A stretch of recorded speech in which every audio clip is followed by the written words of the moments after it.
Good morning, everybody. We are live on time, getting after it today. I just feel so positive, enthusiastic after the leader of our fine country got up and he addressed the nation. Don't you guys just feel better about the world and life? Aren't you just feeling that spirit, that Biden spirit of a good time, of a country coming together, bringing down prices, making a good currency, getting the energy resources we need? I mean, this is what a great time to be alive. So, for those of you guys that didn't watch the speech, let's get right into it. My first thought is, how is Zelensky's wife not better looking? I mean, it basically looked like Dalton Pruitt in a wig, or if I was heavier and had hair or something.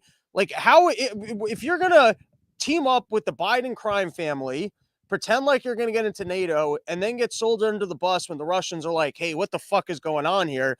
You'd think they would at least give you a hot wife. I mean, what other incentive is there? And then, okay, I love that they generally just have this section. I call it the sad people section, where the president, they send their wife up into the bleachers with a bunch of sad people with terrible stories. It's kind of like that scene in high school movies where it's like, oh, look, the popular pretty chick is hanging out with these pieces of shit. And they go, all right, here's the moment where this other prop for my speech is there, and we can all applaud because look how sad their life is. I don't know why these people participate in this. So the speech starts off. Biden's up there. He goes, look at how great I'm doing. Everybody applaud. I'm doing such a wonderful job. I know you guys don't think I'm doing a good job, but I really am doing a good job. And if you keep letting me continue doing my job, we'll get even better. I was very upset watching the speech. You know why? Because Biden doesn't sound like my impression at all anymore. Someone's got to send my impression to Joe Biden and let him know that that's what he's supposed to sound like. I don't know how he's managed to get it together. I'm not saying I agree with anything he said. I'm just saying you watch NASCAR for the crashes. Back in the day when I watched the Giants, if you were playing the Giants, you were hoping that Tiki Barber would fumble. You know, if you're watching Joe Biden, I'm here for the gaffes. I'm here to watch a guy stutter or mumble. I'm here to wonder, how can a country have put someone so demented, with so much, not demented, with so much dementia in charge of this operation? But then you're watching, you're like, man, this guy's selling it.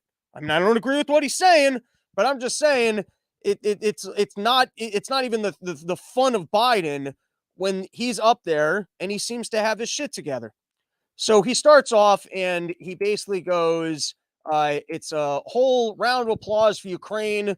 We're so sorry for the people of Ukraine. We want to support Ukraine. We're here and we're going to clap, but we're not actually going to help. And firstly, also Jill hugs the lady, the wife of Zelensky. Almost looks like Zelensky in disguise. It almost seems like maybe that's the real conspiracy here, is that Zelensky has crossed over the border. He's a comedian. Every comedian that's famous, they always like playing the lady part. You know what I mean? They always do that. Martin Lawrence, Big Mama's House. You got Eddie Murphy playing multiple people in all of his movies. So maybe this is Zelensky's greatest move yet. He's pretending to be in a bunker hanging out with CNN, which I would think if you're hiding in a bunker, you wouldn't let CNN in there, mostly because I would think then if I was Putin, I'd be like, all right, I'm going to go just take those CNN people. I'm going to torture them and find out where that bunker is. Or maybe everyone knows where the bunker is. It's like capture the flag. You know exactly where the bunker is. It's almost just a big game of, can you get to the bunker? Anyways, Jill Biden gives her a big old hug. And man, have we come a long way from pretending like there's COVID. I mean, just a couple of weeks ago, these people would have still been in masks. They would have been like, hey, that lady's from another country. So they would have put her in one of those Pope boxes so that she could have been there for the moment when everyone waves and says, hey, sorry, we got your husband into this mess. We're not actually going to help him out. And so he's probably going to die. Because it's getting a little bit confusing, the rules for fighting, but not fighting Russia. It's like you're not allowed to actually fight. You can threaten with nukes, but you can't actually use the nukes. You can hack each other. You can sanction each other. You can still buy each other's oil though. So while you're sanctioning each other, you still buy. It's like you figure out, let's be a little bit cooperative and just see how much we can torture the people of that other country, to the point that the world leader goes, all right, you've tortured the people living here enough that we're going to do something. It's just, I don't know. There's something very weird about the dance here of, hey, we're being collaborative, but we're punishing each other at the same time. It's almost like if you were at work and you and another guy were up for a promotion, And so you both decided, listen, we're not going to have a fist fight over this job, but it's okay to call up the other one's spouse and say that they're cheating on them, or if the other one's going to go get a massage, you can pay the masseuse to wax his nuts. I don't know. There's like this Looney Tunes type game here where the rules aren't quite described to us of that certain activities are not over the line and you're allowed to do. It's a weird fight without a fight. I don't quite understand the rules of it. All right, there was really only one gaffe throughout the entire thing, which is at one point Biden decided to show his support for the Iranian people.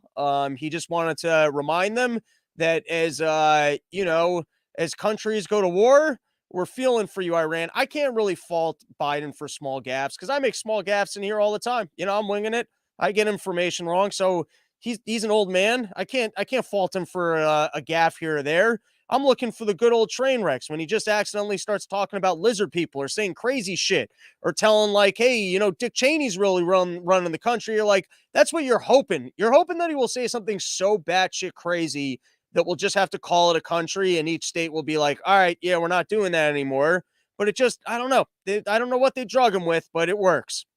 All right, so I'd like to highlight a couple things that he said in the speech, and we will break it down. Here's the first quote from the speech. He goes, "We will buy American to make sure everything from the deck of an aircraft carrier to the steel on highway guardrails is made in America from beginning to end, all of it, all of it." Which he might as well be saying, "I will do everything in my power to make sure prices really go up." We're done with the concept of specialization. And all of these countries that are getting our back right now, we're going to close them off from our economy. We're going to work with them to isolate Russia. And then we're going to tell them, hey, we're not buying stuff from you anymore. And we're going to become isolationists that don't buy into the economic concept of specialization. And we're just going to make everything here and have it be more expensive. So, he's delving into the inflation problem. And right off the bat, he's saying that as long as we just buy everything here, we'll be better off. All right, let's hear more of what he said in the world of economics. But folks, to compete for the jobs of the future, we also need a level of playing fields with China and other competitors, which sounds to me like he's talking about price controls. He's talking about price controls and government handouts to large U.S. companies where protected industries can get rich and you and I can spend more money on things because the protected industries, that's what he means by leveling the playing field. Hey, let's give more money to this private company or give them some sort of a lucrative contract where they don't have to compete with China and people here have to spend more for the exact same items. But hey, that's how you bring down inflation. You make things cost more money. Here was another quote. Intel CEO Pat Gelsinger, who is here tonight. Pat told me they are ready to increase their investment from 20 billion to 100 billion. That would be the biggest investment in manufacturing in American history. And all they're waiting for us is for you to pass this bill. And of course, the bill is just the thing that guarantees their profits. I don't know specifically what's in that bill, but I'm reading through the lines here where they're like, hey, listen, if you guys can just sign this bill that will guarantee that guy's $100 billion is going to make him money because then no one will have to compete with him, then he's willing to spend the $100 billion. We just have to do our part to guarantee his profits. So as long as we can guarantee that he has a favorable position in this industry, he's willing to spend the $100 billion. Oh, and by the way, we're going to loan the $100 billion back to him. I don't know if that part's true. All right, continuing. Next quote. This was one of my favorite moments of the speech is Biden's talking about, the big car companies and rebuilding those areas. And he goes, it's time to bury the label Rust Belt. It's time to see what used to be called the Rust Belt. And now this is in writing. So in this case, he did he started Bidening it a little bit, restarted to stutter, but he just goes, it's time to see what used to be called the Rust Belt become the home of significant resurgence of manufacturing. This one I should have pulled the video on because you thought he was going to have a better term for the area. And then he just realized my marketing people couldn't come up with something better. So it's time to bury the label Rust Belt, and it's time to see what used to be called the Rust Belt become a home of significant resurgence of manufacturing. I would just call it, instead of the Rust Belt, maybe the area with yellow water, or the area with kids with lymphoma or something. I don't know. That's why their marketing people couldn't come up with anything better. Here was another one. He said inflation is robbing them of the gains they thought otherwise they would be able to feel. I get it. That's why my top priority is getting prices under control. So Biden is letting you know that he's going to fix the problem with price controls. Here, this is him saying it once again. One way to fight inflation is to drive down wages and make Americans poor. I think I have a better idea to fight inflation. Lower your costs, not your wages. Great. So we can look forward to rationing. We can look forward instead of Biden's like, listen, instead of making things more expensive, I'll just make them less available.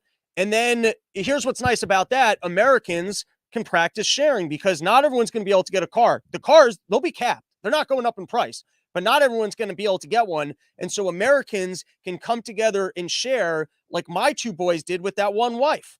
That's how you learn to be a better person. You got to learn how to share. And if we can limit the supply of goods, but then also cap the costs so that you're forced to actually knock on your neighbor's door and go, hey, man, can I borrow your bathtub for the night? Biden took away my bathtub. I mean, that example didn't make sense. All right.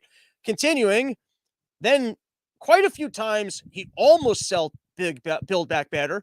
Maybe he couldn't. Maybe when he was practicing, he kept getting stuck on that one. So like they kept having to rewrite new slogans. So he said, "I call it building a better America." I don't know why they can't build back America. I mean, if this guy doesn't even have the fortitude to stick with the slogan of "Build Back America," that he's bailing on even just the slogan, does he even have the fortitude to follow through on any of his other plans? All right. So before we move on to some of the other things that he addressed, which mainly we're going to be getting into COVID and pharmaceutical stuff, let's take a couple of comments. We've got Zufa for the press saying that he was taking lots of drugs. I hope that at one point in time they tell us the drugs that he took. You guys can go watch the Misinformation Spectacular in which I had a joke about that. Theax theory. I always thought your impression sounded like Bush from Robot Chicken. I'll take it. I'd have to go back and watch Robot Chicken, but I'm okay with that. And then once again, time to bury the term central planning and make it happy government money system. All right. So he moves on in the speech. He starts talking about, he moves on a lot of economic nonsense about how he's going to fix the country with ideas that are economically illiterate. And then he says, first, he starts talking about prescription drugs, and he says we have to cut the cost of prescription drugs. We pay more for the same drug produced by the same company, America, than any other country in the world. And I think what the solution is, we should take all these prescription drugs and why don't we make it free and then just force people to take them and then pay the pharmaceutical companies directly? Because that's the most direct way that we can give profits to the pharmaceutical companies. And isn't that easier than pretending like we're going to villainize them? I mean, for years we villainized Big Pharma, and then all of a sudden COVID came around, and then we said, no, everyone's got to trust Big Pharma, even if they're losing massive suits at the exact same time because the opioid crisis. We need everyone to trust them, and we have so much faith in them. We will pay them to do the research, fund it, and then give them all of the money in the profits guaranteed because we'll just pay them for the shots. And then since we need the customers, we'll just force you to take it. How can we go back to pretending like we're anti-big pharma now? So this is just more direct. Instead of working with them and shaming them over their profits, why not a full partnership where we just pay up front, we take on the risk of developing the drugs, and then when we come out, we just pre-purchase them and we force people to take it. I mean, that's what worked in COVID. And then this was the part of the speech that bothered me the most. I was nearly in tears. It really did upset me. I'm actually not making a joke here. Let's read it. Imagine what it's like to look at your child who needs insulin to stay healthy and have no idea how in God's name you're going to be able to pay for it. What it does to your family, but what it does to your dignity, your ability to look your child in the eye, to be the parent you expect yourself to be. I really mean that. Think about that. That's what I think about. After shutting down the country and telling people they can't work, you don't get to talk about people's dignity. I mean, like, so here you are, and so you recognize the human dignity of being able to provide for your family, and you recognize that there is a ill feeling of having to sit down at a dinner table and knowing that you can't provide for people. Then you just can't have that point of view and also have been the face of an operation that kept people from working their jobs and threatened people that they wouldn't be able to have their jobs unless they got COVID vaccines. Like, if you have such a deep understanding of the human dignity of being able to show up and work your job, if you really have an understanding of that, then where's the apology for your illegal mandates that prevented people from working their jobs? And I'm venturing to guess, even though there's no coverage of it, because now we're all on this Ukraine stuff, how much coverage can exist out there of single moms or other individuals who left their jobs because of illegal mandates and still aren't back in those jobs or still haven't settled it? Or how many people that have had health ramifications, perhaps being vaccinated? I'm not saying that there are an abundance of health ramifications, but I'm sure there's some stories out there of people that were forced to get vaccinated that did have problems because they were vaccinated. I'm sure we're not hearing those stories. I'm just saying, like, there's something disgusting about hearing that, like, hearing someone who's so compassionate about human dignity and your right to work, while also was the same individual that was forcing people out of their jobs over a untested and unproven vaccine. And that's a fun topic for getting yourself off of YouTube. All right. Here's the next one. We will never give up on vaccinating more Americans. Now, I know parents with kids under 5 are eager to see their vaccines authorized for their children. That's what everyone's thinking. Parents out there are just like, please, please, get more shots. I don't want to get boosted, and it's not working on my 5 to 11-year-olds, but please, can you make this available for my 2-year-olds? Please, I'll put it in its mouth like a pacifier. Forget a pacifier. I just want to be able to put a COVID shot right into this kid's mouth and let it suck the mRNA in directly, because we don't even know how long it's going to work for. So we don't even know how much dosage. But maybe I could just, you can give me the shot and I can just I can inject it right into my titty, and then the kid can suck it out of my titty. All right, here was the rest of the quote. The scientists are working hard to get that done and will be ready with plenty of vaccines if and when they do. The scientists, what are they working hard to fabricate the research so they can pretend like it's a good idea? I mean, we're already seeing it's not really working in the kids 5 to 11, and this group is otherwise protected. Yeah, good luck selling that one. All right. We must hold social media platforms accountable for the national experiment they're conducting on our children for profit. That was another line that irked me. It's like, well, how about the vaccine companies? I mean, if you're going to use the word experiment on children for profit, you've got the wrong villain if you're looking at social media companies. And then here was another moment where he just gets to pretend like, oh, I'm on your side. Our schools are open. Let's keep it that way. Our kids need to be in school. Great. And so whoever's been keeping them out of school, are they getting fired? Whoever for the last 2 years thought it was a good idea. What about all these teachers unions that just didn't want to work? Are we going to reestablish that maybe unions aren't a good idea because people can just decide, hey, we don't really want to work, and we're going to create this union and pretend like it's about health and safety? I'm sure there were young people out there, 22-year-olds, or what amount of money would we have to spend to get 24-year-olds who are smart, who want to go be teachers, even when there's a pandemic? There's a cost to all of this. Like, you can get things done. There's a job at which I go, hey, you know what? I'll pretend like I know history to a bunch of kids. I'll debate kids on history instead of screaming in my living room in the morning. Hell yeah. I'm going to become a social studies teacher. Talk to kids about titties. That's disgusting. All right, moving on. Last thing he closed out his speech with was he talked about the burn pits, how they killed his own older son and it took the wrong kid. It was like straight out of Dewey Cox. The wrong kid died, where, the burn pits, it's terrible. If you're not familiar, I don't know how this story went uncovered or for as long as it did. But apparently out in Iraq, they wanted to turn the country into a big old pile of garbage, but they didn't want to leave garbage. For some reason, they didn't want to dig holes in the ground. There was no Staten Island when we were out in Iraq. So our world leaders were lost about what to do with all the garbage. Or in order to secure military profits, you got to go over to a country and just burn equipment so that you always need more new equipment. But then it turns out that if you just go into a giant field and you burn all sorts of equipment and feces together, all the smoke goes up in the air. And if you're standing there, now you're just breathing in military equipment. Was it for all the engineering and all the other stuff? That one didn't work out too good. All right, so that's the it for Biden's speech. And then, of course, the Republicans, they get their opportunity to respond. And so I just watched they got this lady, the Iowa governor, named Kim Reynolds, because they basically wanted to go, hey, listen, we got an old person with shiny teeth too. Wrong track. We're now 1 year into his presidency, You and don't think we instead of got old moving people that America can look at forward, and read a it feels like teleprompter? President Biden We're and so his good at finding party old have people. sent us back They're in out of touch time and to the can late read things. 70s and This early lady was even 80s, more boring than Biden. when runaway inflation. How do you be more boring than Biden? How do you pull that one off?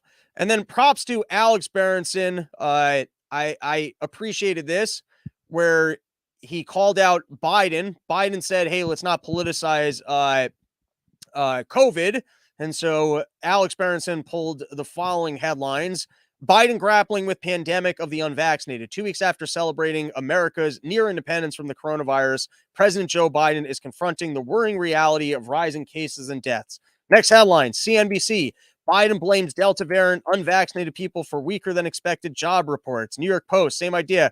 Biden, unvaxxed will, and then I cut it off. But this is what we need. We need more people who can go, hey, you don't get to be the person talking about kids being back in school and the importance of it and how much we care about your kid getting an education when you were the exact person keeping them out of school. Like, you don't just get to totally flip flop and change your mind. This is a classic move by them when they go, oh, I'm even more concerned about this than you are. Oh my God, inflation. No one cares about inflation more than I do. In other news, Mexico, they're turning their back on us. Mexico nixes Russia's sanction to keep good relations. They're saying that they're not going to sanction them. And Biden responded like, after all the people I let over the border, you're really going to sell me out over this? I let so many Mexicans over this border. You're not going to help me out at all? Then you got U.S. and Britain reportedly believe the Ukraine war could last 10 to 20. Please not. At that point, can someone just nuke someone else? I don't want to. 10 years of coverage on this? What are they going to start moving caves into Ukraine that this thing can go on as long as Afghanistan? Other headlines. This one's a little more lighthearted. There was a Broadway star reunites with a stranger who bought him a ticket 15 years ago when he couldn't afford it, which is a friendly reminder to kids that sometimes it's okay to talk to strangers. You never know. Sometimes a stranger can come through with something really great. That candy might save your life. Also, if you think, why don't public schools give out more candy instead of those shitty carrots? And then maybe you could probably prevent some pedophiles where a pedophile shows up and he's all like, hey, kid, you want some candy? You're like, no, they give me so much candy in school. I don't need your shitty candy. All right. Last article that I appreciated was this is from The Hill. Investigate Russia coverts funding of U.S. anti-fossil fuel group. So part of the story here of why Putin supposedly is able to afford to go into Ukraine is that he's got some good oil profits on his hands. He's selling all sorts of natural gas. He's making a decent amount of money. And if you're a guy like Putin, you go, man, I got all this money now. I don't know where to spend it. Inflation's so high. You know what? Let me go spend it on a war. I've always wanted a good old fashioned war. I got all these profits in my hand. Let's go invade my neighbor. You know, just a good old dictator type thing. That's what you want to do. You get enough money. You already got your mansion. You already got all your cars. You're like, what else can I do with my life? And you're like, I could go invade someone. I think I can afford it. So the claim here is for, all that shit that you were hearing about Russia collusion in the election and all this Russia stuff and their influence on social media. Apparently, and this one actually makes sense. I don't know the extent of the influence. I don't know how much they actually changed. But I did think I did think that this one was interesting, that apparently they spent quite a bit of money supporting U.S. anti-fossil fuel groups that you got to use the word may, because then you don't have to actually do your homework and you're not responsible for your opinion. I've learned how to do the news now. You just got to use some of these words so that, it could be, it may happen, it might have shown this, it might have done that. It's a good word. And these other ones, they got lawyers, they got whole teams that could fact check. And I'm just like, all right, I'll just go with the you read a headline and you're like, you know what, this article might say something along these lines. All right. So anyways, investigate Russia's covert funding of U.S. anti-fossil fuels groups. You go check out the article. It's in The Hill, but they're claiming that a lot of money went into basically Russia propaganda, but it wasn't Russia propaganda. It was just Russia looking at these green energy groups and going, oh yeah, if they can get the Americans to quit producing energy so that we can charge more for hours and people could be more reliant on hours, I might actually be able to have that war I always wanted. Like the same way that you budget for a vacation and you're like, hey, I'm not sure if we're going to be able to take that vacation at the end of the year. Putin's been budgeting for this war. and he's starting to look at retirement, and he goes, man, I'm getting a retirement. I don't know if I'm ever going to actually be able to invade Ukraine. And then all of a sudden he sees these groups in America that are all like, we hate fracking. We don't like America having energy and being energy independent. We don't like that our country is going to be able to have the resources it needs for a better future, because that's what the green energy people are seriously thinking. And then Putin looks at it, he goes, man, those are my thoughts exactly. Why don't I support them? And then I can have that war I always wanted. All right, let's take a couple comments, and then we got two more topics. We're going to close it out. All right, from Chris Gonzalez, you should watch Majorie Taylor Greene's response to I will. That's a crazy lady, and I appreciate a crazy lady with crazy lady energy. All right, here we go. All right. Part of the propaganda, and I'm being suckered for it, you guys are being suckered for it too, is that on a daily basis, I'm reading headlines and I'm telling you, hey, here's the bullshit of these headlines.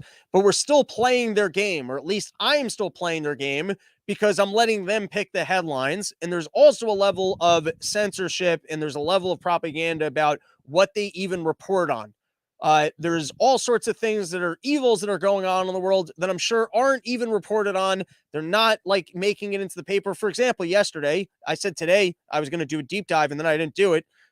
Maybe I'll hit up Steven. Maybe we'll do another over the weekend about those the document dumps from Pfizer. So I'm sure on a weekly and daily basis, there are major topics that aren't being reported on. And recently, someone just put me into a group on Telegram with just crazy shit. I'm noticing that there's all sorts of groups on Telegram. That seems to be the good place to go to just get fucking crazy shit.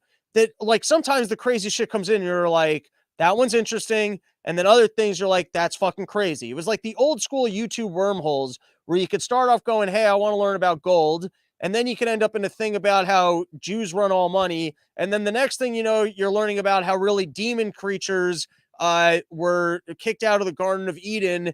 And then and then the demon creatures killed Adam and pretended like they were the Jews, and that's why the Vatican has done so many weird things to kids. And you'd be like, oh my God, I didn't realize that I have to go to the Vatican and save kids from the basement. And then you could be watching 2 hours of footage about diagrams to the basement, almost like an Ocean's 11 type movie where there's some guy and he's explaining to you the basement setup and where the Vatican's keeping the kids.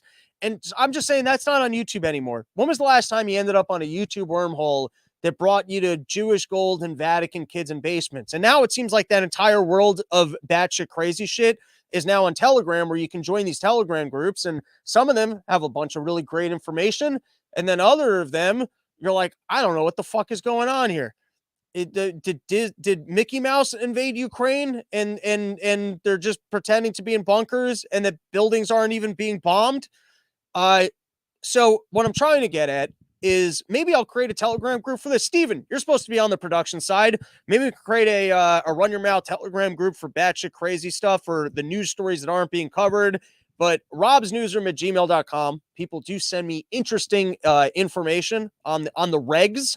So if you've got big time stories that you don't think people are covering, or you got these batshit crazy Telegram groups that are, just sharing the real information, hit me up, robsnewsroom@gmail.com. And then before we close out today's episode, I do have some new dates. I'm going to be skiing out in Steamboat with my good friend Kyle and doing gigs those nights. I got to get the dates. I think it's the 25th and the 26th. So if you're out in Denver, I skied with people last year. It was a ton of fun. They were much better skiers than me. And so they actually got me into the woods and we did some skiing. And they showed up with beers and Little Debbie snacks for lunch. That was a good time. So hit me up if you're in the area. Come out for the shows for sure. And then also I'll be out skiing on Steamboat those days. So if you're a good skier, you want to hop into the woods, I am down. And then I also have a gig with Adam Nutter in the Philly area, which I believe is next weekend or the weekend after. So be on the lookout for those gigs. I'll have them linked into the episode description. And then also blackcaptain.com. I've got some merch there. You go to the blackcaptain.com, you click on that little thing that says fire merch. We've got some merch. Okay. Just when you thought maybe staying at home all day, maybe being at home, working on a show, and spending all this time alone in my apartment is not a good strategy for getting ahead in life. One of the greatest boxers of all times reveals his tips for success. Let's give it a listen. I put most of my success down to masturbation 7 times a day. You got this guy. You can Honestly. pop. You can really pop. Got to keep that blood pumping, baby.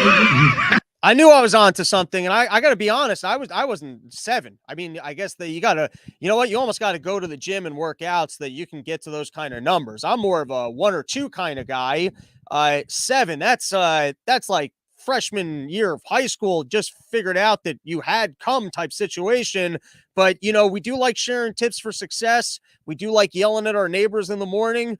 So if you're out there, you're wondering how you can be more successful. You've heard it from one of the greatest boxers of all time. You got to pour some more semen out on your rug. All right. Dumbass of the day. We've got some serious contenders. First, even dictators, they need friends. You can't just go invade a country alone. You need some other crazy dictator that will join you. The problem is that at every step of the way, you're either the dumbass in the relationship or the smart person in the relationship. And if you're the smart person, you hang out with these people and you're like, all right, it's nice to have friends, but these guys are a bunch of fucking dumbasses. And then when you're the dumbass, you're like, shit, I'm just fucking things up for my smart friend. But don't like look at that situation and go, it doesn't matter who you are or how you relate to other individuals.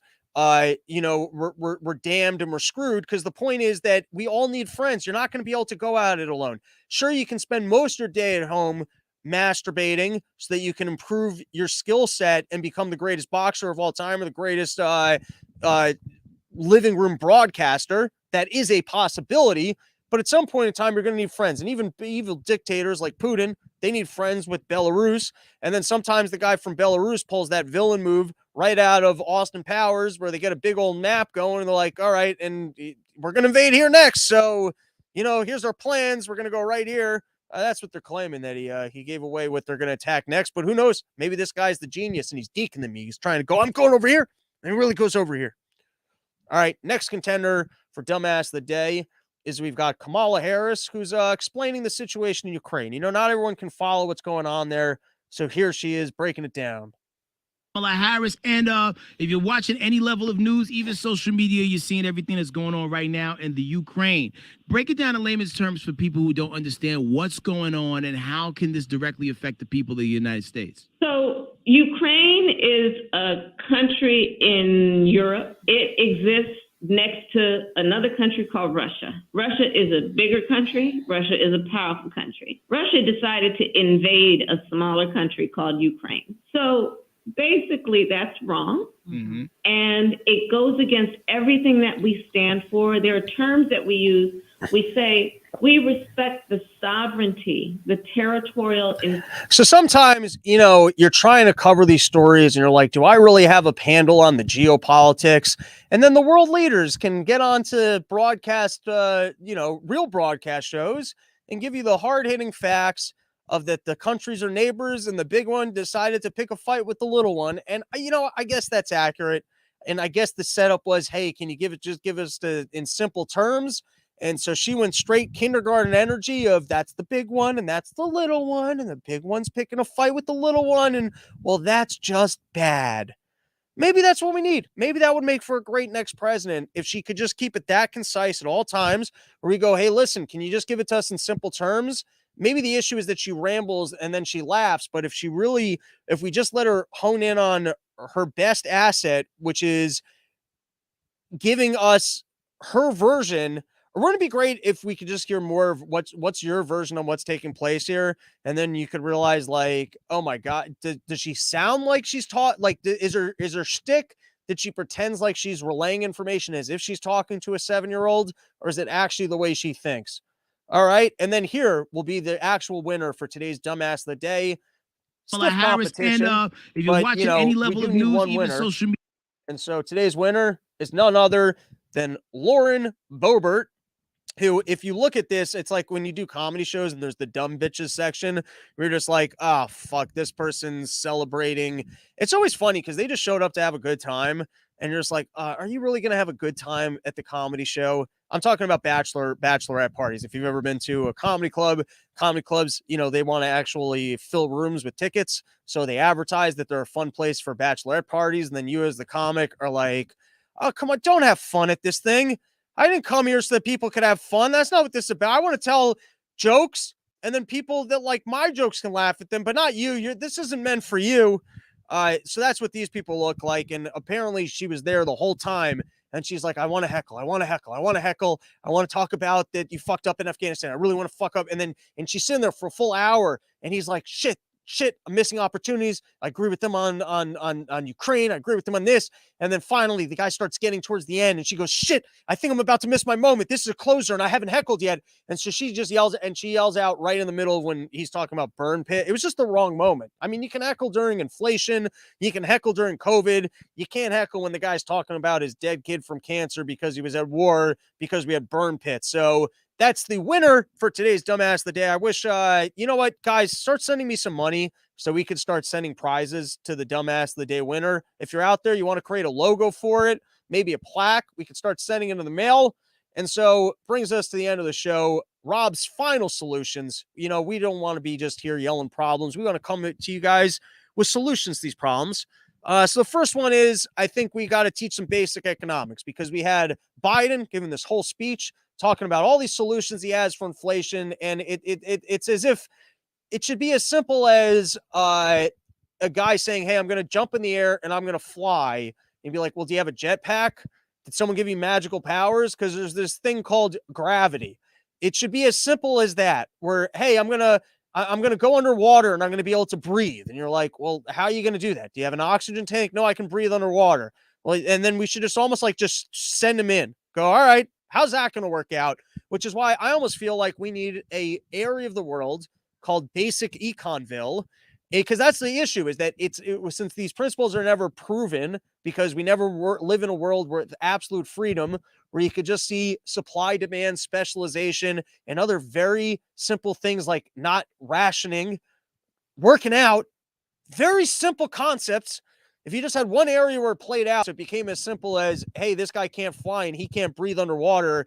Hey, you're not going to be able to limit the prices without having some version of rationing. It's not going to work. Problem is, people are ignorant of this. It should be just obvious. And then we need also some version of a walkback court. Maybe you show up in your physical flip-flops, and then you just have to explain to us why you're changing your mind. So if you're teachers' unions and all of a sudden you're yelling about how much you care about kids and why they need to be in school, you need to explain to, and I don't want to hear that the science changed, because it hasn't.